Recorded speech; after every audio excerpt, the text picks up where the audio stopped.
It all started one morning when I told Jenny that I had lost my job. It wasn't easy to admit, and I figured she'd at least try to comfort me.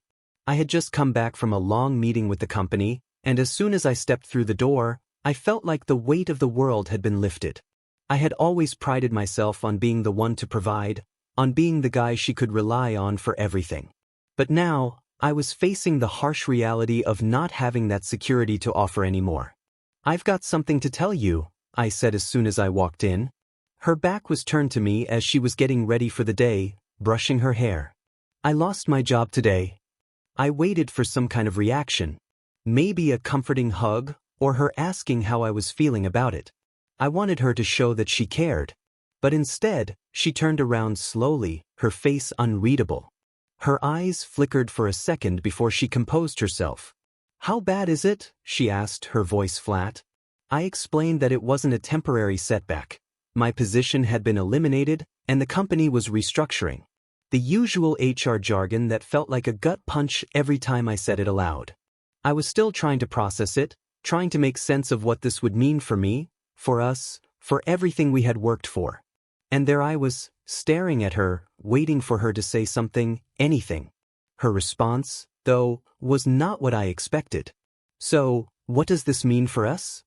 She didn't sound concerned or sympathetic. She sounded distant, like she was asking a question she had already made peace with. Like she was just getting the facts. Her voice was even, almost mechanical, as if she were reading a line from a script. I stood there in shock, feeling the tension in the room rise. "I'm not sure yet. I'll figure things out. It's just..." Before I could finish my sentence, she cut me off. "I think it's time for a divorce." The words hit me like a slap across the face. Divorce? Was she serious? My mind couldn't process what was happening. In that moment, time seemed to freeze, and the room felt suffocating.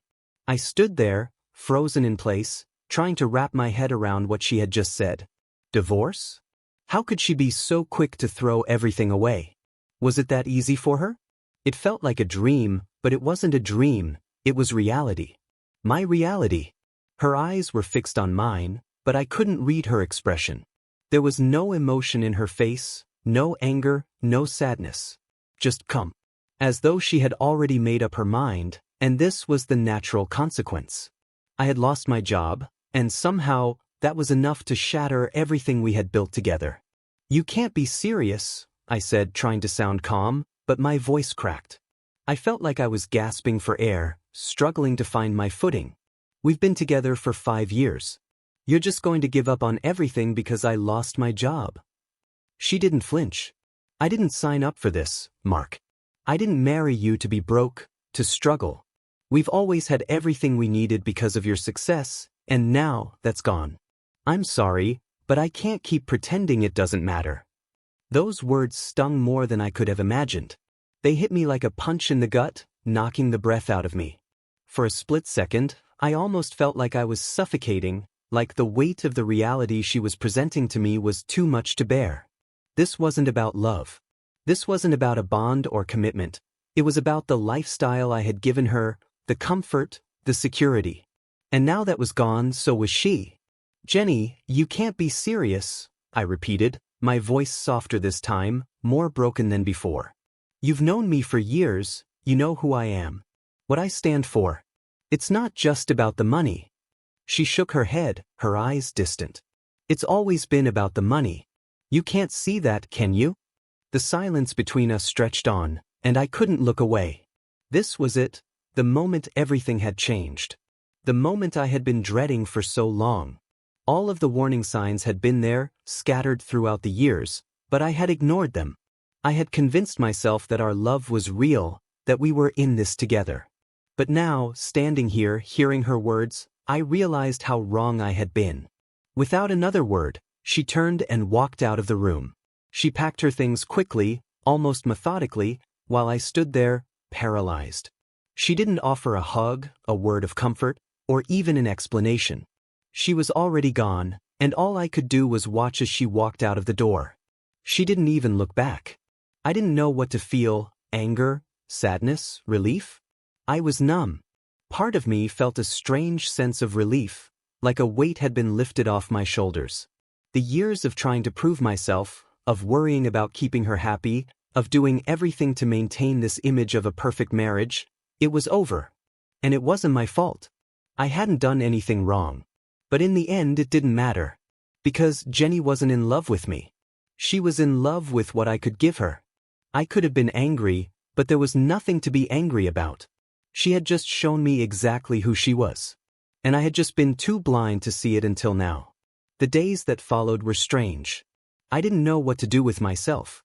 The house felt emptier, colder. It was hard to believe that I had spent 5 years building a life with someone who was now just gone. I had never felt more alone in my life, but at the same time, I felt like I had been set free. The person I had been in the marriage was no longer the person I was.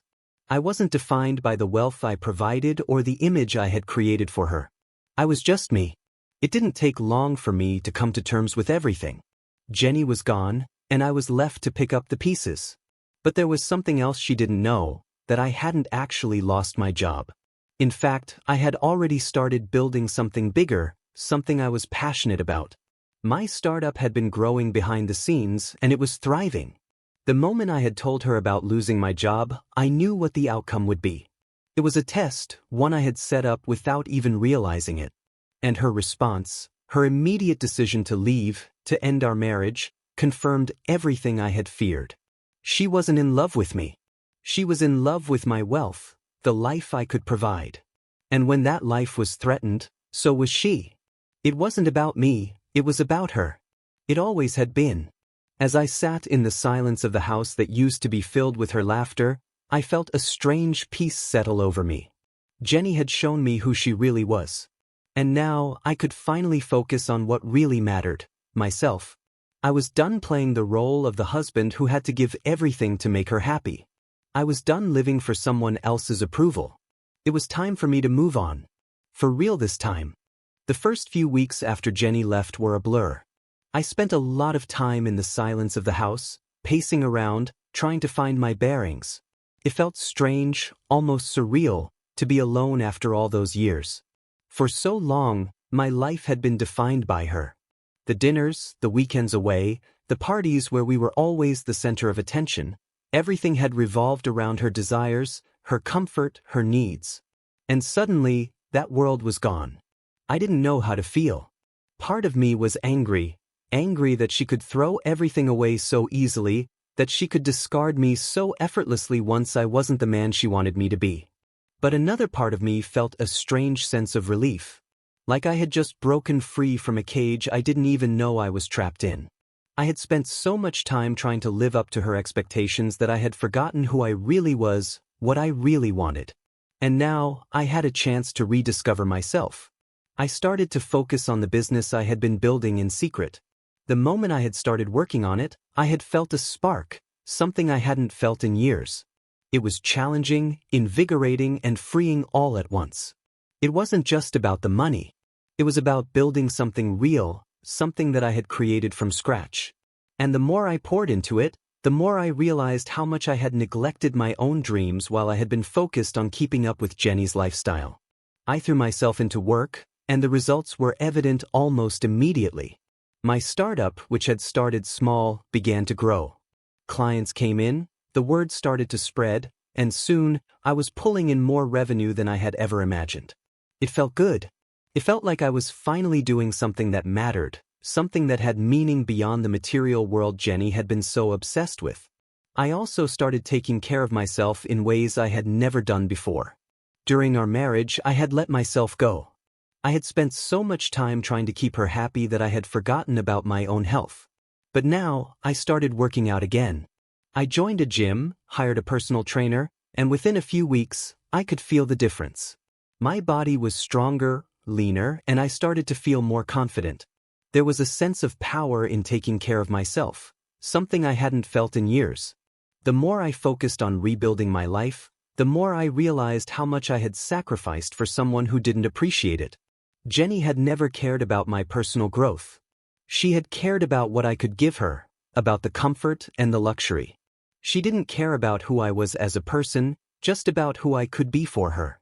It wasn't long before the apartment I had moved into became my new sanctuary. I had sold the house we had shared and moved into a sleek, modern place downtown. The view of the city skyline from my apartment was everything I needed to remind myself of how far I had come. It wasn't just a new place to live, it was a symbol of my new life. Every morning, as I looked out over the city, I felt a sense of accomplishment and freedom. It was a reminder that I was building something real for myself, not for someone else's expectations. But life has a funny way of throwing curveballs when you least expect it. Months passed, and I thought I had put Jenny behind me. I wasn't the man she had left. I wasn't the man who had depended on her to fill the void in my life.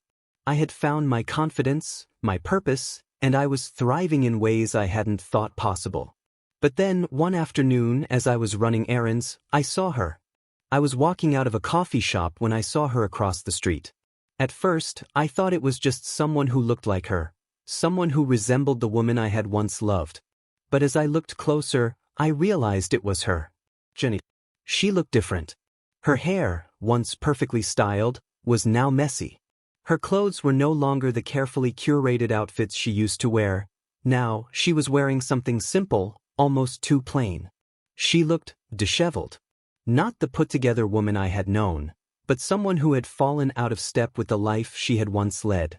She wasn't wearing the luxury handbag that had once been her trademark, and her skin looked paler, like she hadn't been taking care of herself. And then, as if to confirm it all, she caught sight of me. At first, her face froze. Her eyes widened, and I saw her hesitation. She took a few steps toward me, but I could tell she was unsure of what to do. I could feel the tension in the air, like she wasn't sure if she should approach me or not. It was clear that the life she had left behind wasn't what she had expected. She had left me for the comfort and luxury, but it hadn't worked out the way she had hoped. "Mark," she called out softly, her voice hesitant. I hadn't heard that tone in a long time, faint, almost apologetic. I didn't move at first. I didn't want to. I knew exactly what this was. She wasn't reaching out to me because she missed me. She was reaching out because she missed the life I had provided. And I wasn't about to fall for it. She took a few more steps, stopping just in front of me. I could see the sadness in her eyes now. She wasn't the confident, poised woman I had once known. She looked vulnerable, like someone who had fallen from grace. "How have you been?" she asked, her voice quieter now. "I've been thinking about you." I let the words hang in the air for a moment, taking in her appearance. "I've been great," I said, keeping my tone neutral. I wasn't about to offer her any sympathy, not after what she had done. "My business is doing well. I'm doing well." She looked down at her feet for a moment, like she was trying to find the right words. "I was hoping, maybe we could talk?" she asked, almost pleading. I could see through it all. This wasn't about talking. It was about her wanting to come back to the life she had left behind. She wasn't interested in me. She was interested in what I could provide. And I wasn't going to let her back in. "I don't think that's a good idea," I said firmly. I wasn't angry anymore, just calm, resolved. "I've moved on, Jenny. I'm not the person you left behind." Her face fell. For a moment, she looked like she was going to say something more, but then she stopped herself. I could see the regret in her eyes, but it wasn't the kind of regret that came from truly caring for someone. It was the regret of realizing that she had lost something she couldn't get back. She nodded, slowly backing away. "I just wanted to see how you were," she said, her voice barely above a whisper. I didn't answer. There was nothing else to say. She turned and walked away, leaving me standing there, watching her disappear into the distance. For a brief moment, I felt a pang of something. Maybe it was pity, or maybe it was the last remnants of the person I had once been. But then, just as quickly, it faded. I wasn't going to fall for it. Not again. As I stood there, watching her walk away, I realized that I was stronger than I had ever been. I had learned my lesson, and it wasn't one I would ever forget. The past was behind me, and the future was mine to create. Jenny had gambled everything on the wrong man. And now, she was the one left with nothing. I turned and walked the other way, heading back to my apartment. There was no looking back. Only forward. The days following my encounter with Jenny were strangely calm. It was as if, in that brief moment of confrontation, I had finally laid everything to rest. Seeing her again, watching her fade back into the life she had chosen, made me realize just how far I had come. The man she had left behind wasn't me anymore. I had changed. My confidence was growing with every passing day, and I was becoming the person I always wanted to be: independent, successful, and most importantly, free from the shackles of a relationship that had been based on lies. I threw myself into work even more than before. My business was growing faster than I had ever imagined, and the freedom I now had allowed me to make decisions that were best for the company, not for anyone else's approval. The phone calls with clients became easier, the deals came in quicker, and the satisfaction of watching my hard work turn into something tangible was like nothing else. I had been trapped in the toxic cycle of Jenny's demands for so long that I hadn't realized how much potential I had been wasting on trying to make her happy. I spent more time on myself too. I began picking up hobbies I had neglected over the years, things I had once loved but had put aside for the sake of the relationship. I took up reading again, something that always calmed my mind. I started running every morning, feeling the rush of endorphins and the satisfaction of watching myself grow physically stronger. I felt good. More than good, I felt powerful. I could see myself becoming the version of myself that I had always known was in there, buried under years of compromise and self-doubt. But while I was building my new life, Jenny wasn't sitting still. She kept trying to contact me. At first, it was small things, a text message here and there asking how I was doing, wondering if we could meet up and talk. I ignored them all. I knew what she wanted.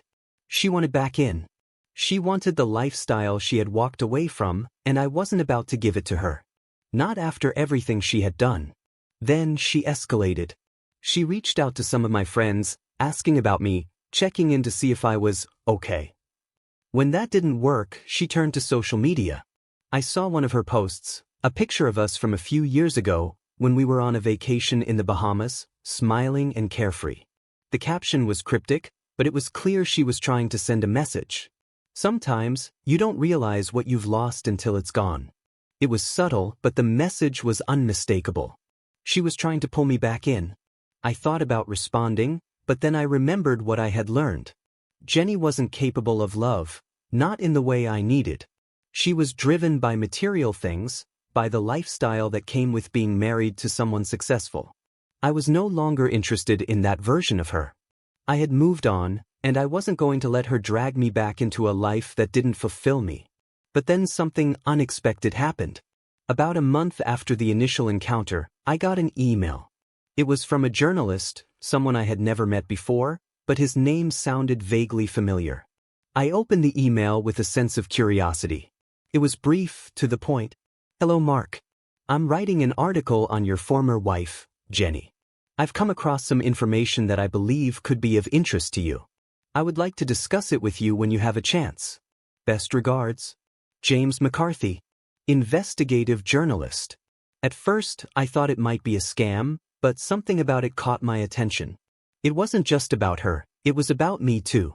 The journalist seemed to know more than I expected. He mentioned something about an article he was working on related to my former wife, something that piqued my interest. I didn't waste any time. I responded, asking him to meet up and explain what he knew. When I met him a few days later, it became clear that he wasn't just fishing for a story. He had information that I hadn't expected.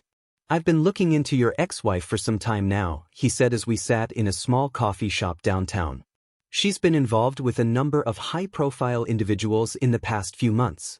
It appears she's been involved in some unsavory business dealings, and I have reason to believe she's been using her relationships to gain financial advantage." My jaw dropped as I listened to him lay out the details. Jenny had always been a master at hiding her true nature, but this was beyond what I had imagined. She had been involved with wealthy individuals, using her charm and connections to manipulate them for her own gain. It wasn't just about the money from our marriage, it was a pattern that had stretched far beyond our relationship. She had been using her beauty, her allure, to climb the social ladder, and I was just one step on that ladder. I wasn't the first man she had used, and I certainly wouldn't be the last. The journalist continued, showing me photos of her at various high-end events, talking to influential men in the industry. It was clear now that Jenny hadn't changed. She had only found new ways to get what she wanted. "Why are you telling me all of this?"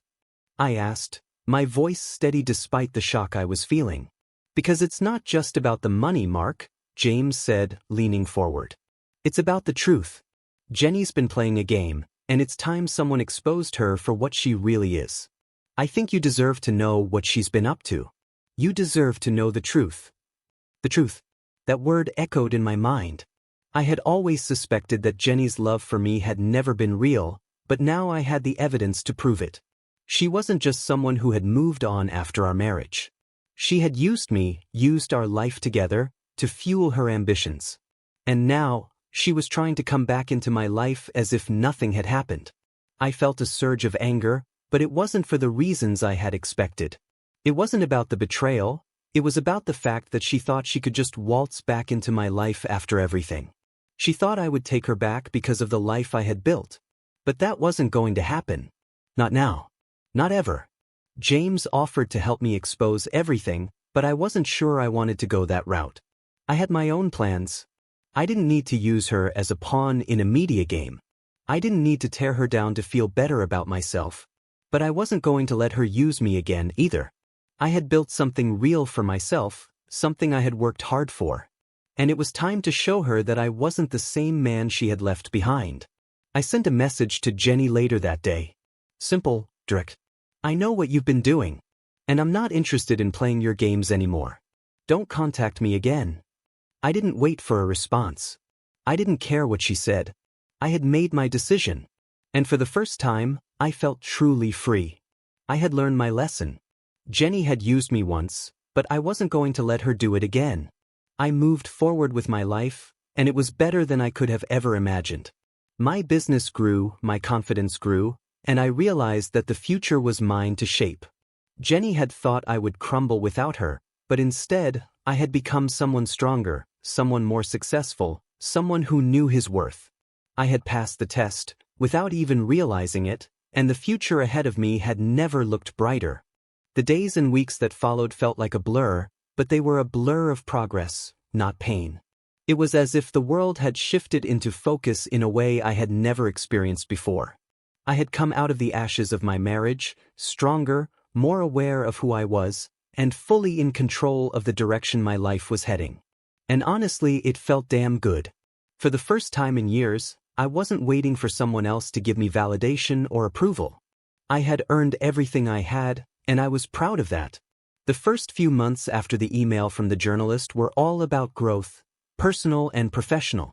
My business was thriving, my social circle was expanding, and I was starting to reconnect with old friends who I had drifted away from during the years I had been wrapped up in the relationship with Jenny.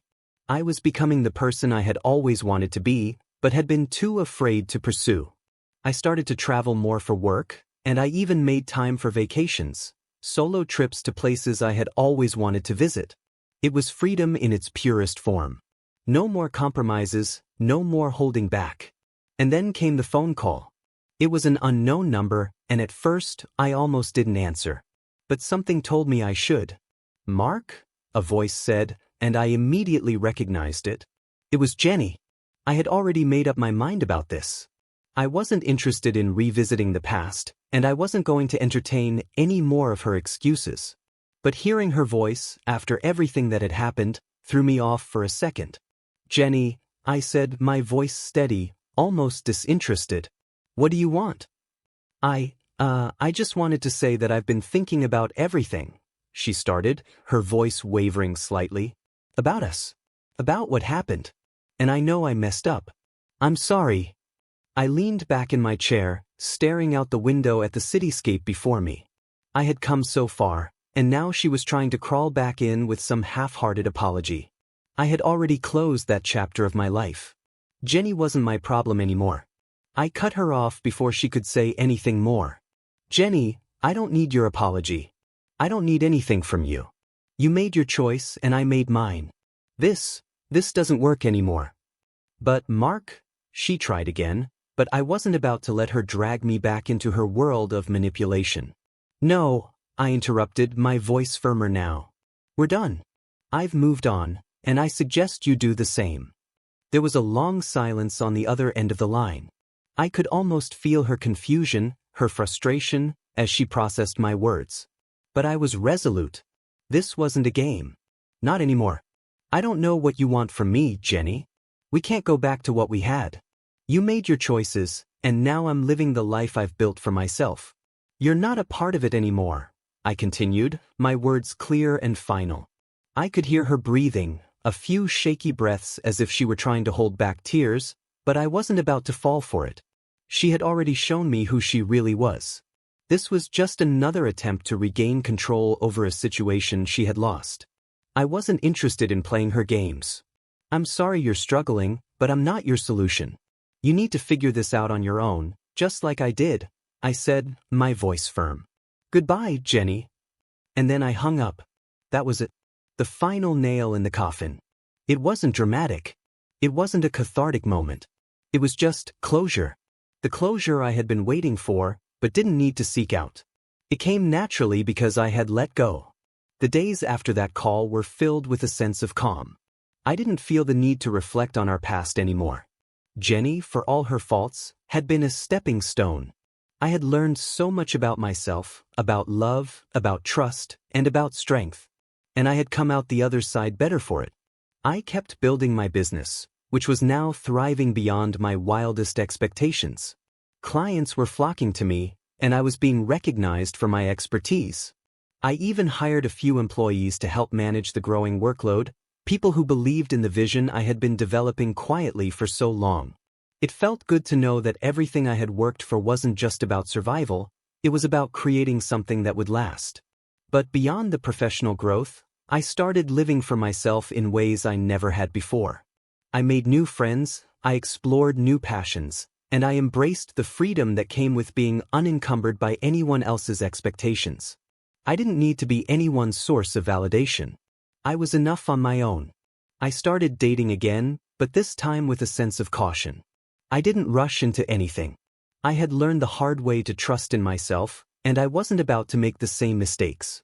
I took it slow, getting to know people for who they were, not just what they could offer me. I wasn't looking for a quick fix, but for someone who truly understood what it meant to be in a relationship of equals, someone who respected me for who I was, not just for what I could give them.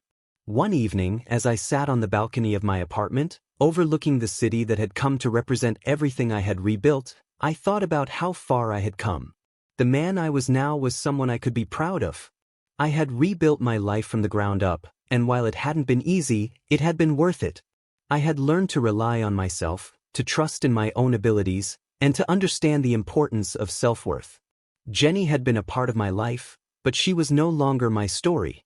I was my own story now, and it was one that was just beginning. The past, with all its heartbreak and lessons, was behind me. And the future? Well, the future was wide open, full of possibilities I had never even imagined. And for the first time in a long time, I felt peace. I was exactly where I was meant to be,